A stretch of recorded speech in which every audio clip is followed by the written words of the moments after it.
আপনার কি বাংলার বাড়ির লিস্টে নাম নেই? নাম ওঠেনি? আগেরবার আবেদন করেও বাদ পড়েছেন। নতুন করে ঘরে বসে নিজে থেকে কিভাবে বাংলার বাড়ির জন্য আবেদন করতে পারবেন? জানেন কি সরাসরি মুখ্যমন্ত্রীতে কল করেও আপনি বাংলার বাড়ির জন্য আবেদন করতে পারেন? আজকে আমি পুরো পদ্ধতি আপনাদেরকে জানিয়ে দেব যে কিভাবে সরাসরি মুখ্যমন্ত্রী দপ্তরে ফোন করে বাংলার বাড়ির জন্য আবেদন করবেন, অথবা সরাসরি মুখ্যমন্ত্রীতে ফোন করে কি কি বলবেন, তাহারা কি কি আপনাকে জিজ্ঞাসা করবেন, তার পুরো যে কথাগুলো সেগুলো আমি আপনাদের কাছে তুলে ধরব।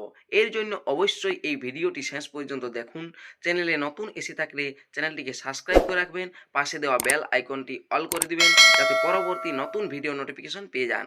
আর যারা এই চ্যানেলটিকে সাবস্ক্রাইব করে রেখেছেন তাদেরকে অসংখ্য ধন্যবাদ। চলুন আজকের এই গুরুত্বপূর্ণ ভিডিওটি শুরু করা যাক। মুখ্যমন্ত্রী মমতা বন্দ্যোপাধ্যায় সাধারণ মানুষের সমস্যা শোনার জন্য চালু করেছেন দিদিকে বলো হেল্পলাইন নম্বর। এই হেল্পলাইন নম্বরেই যোগাযোগ করে আপনাদের যে কোনো সমস্যার সমাধান করতে পারেন। দিদিকে বলো যে ফোন নাম্বার রয়েছে, এই ফোন নাম্বারে কল করে কিভাবে বাংলার বাড়ির জন্য আপনি আবেদন করে পিডাব্লিউর লিস্টে নাম তুলতে পারবেন এবং আবেদন করার পর স্ট্যাটাস চেক কিভাবে করবেন তাও এই ভিডিওতে আমি আপনাদেরকে দেখাবো। এই যে পোর্টালটি দেখতে পাচ্ছেন সরাসরি মুখ্যমন্ত্রী অফিসিয়াল পোর্টাল, এই পোর্টাল থেকেও নাম্বার সংগ্রহ করে আপনি ফোন করে বলবেন।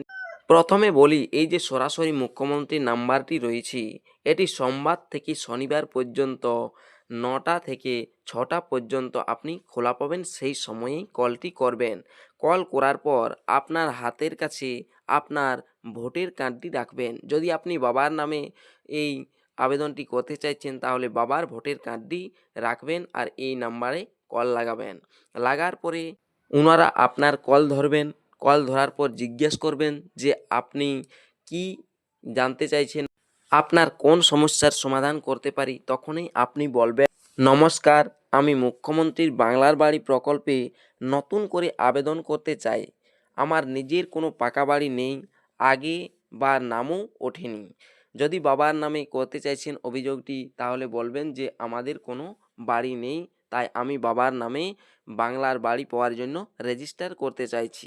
তখনই ওনারা আপনার নাম, যে বিধানসভা রয়েছে সেই বিধানসভা, অঞ্চল, জেলা ইত্যাদি জানতে চাইবে, সেগুলো দিয়ে দেবেন, সাথে ফোন নাম্বারটি দিয়ে দেবেন। এরপর দেখবেন আপনার কমপ্লেন রেজিস্টার হয়ে যাবে।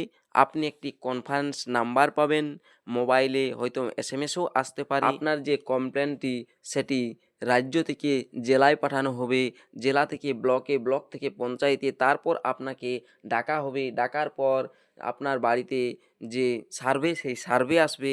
তারপরে যদি যোগ্য হন যে আপনার বাড়ি পাকা বাড়ি নেই আর আপনি বাড়ি পাননি, সেক্ষেত্রে আপনার বাংলার বাড়ির যে 60,000 টাকা সেই প্রথম কিস্তি হয়তো দেওয়া হতে পারে। তবে এক্ষেত্রে অনেকটা সময়ও লাগতে পারে। তবে আমি বলে রাখি, যদি আপনাদের এই প্রক্রিয়াটি কিছুদিন ধরে চলতে থাকে সেক্ষেত্রে আপনি স্ট্যাটাস চেক কীভাবে করতে পারবেন।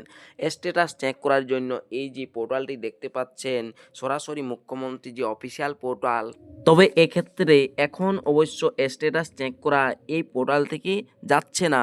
তবে স্ট্যাটাস চেক করতে আপনি অন্য এক নতুন পদ্ধতিতে করতে পারেন। আপনি যে সরাসরি মুখ্যমন্ত্রী ফোন নাম্বারে ফোন করে আবেদন জানালেন সেই নাম্বারে আবারও ফোন করবেন কিছুদিন পর। ফোন করার পর আপনি জিজ্ঞাসা করবেন যে আপনার স্ট্যাটাসটি কী রয়েছে। যে ফোন নাম্বার আপনি দিয়েছেন সেই ফোন নাম্বারটি বলবেন ওনাদেরকে, আর বলবেন এই নাম্বারে স্ট্যাটাস কী রয়েছে। তখনই আপনাদেরকে ওনারা জানিয়ে দেবেন আপনার স্ট্যাটাসটি কী রয়েছে। ভিডিওটি শেষ পর্যন্ত দেখার জন্য অসংখ্য ধন্যবাদ।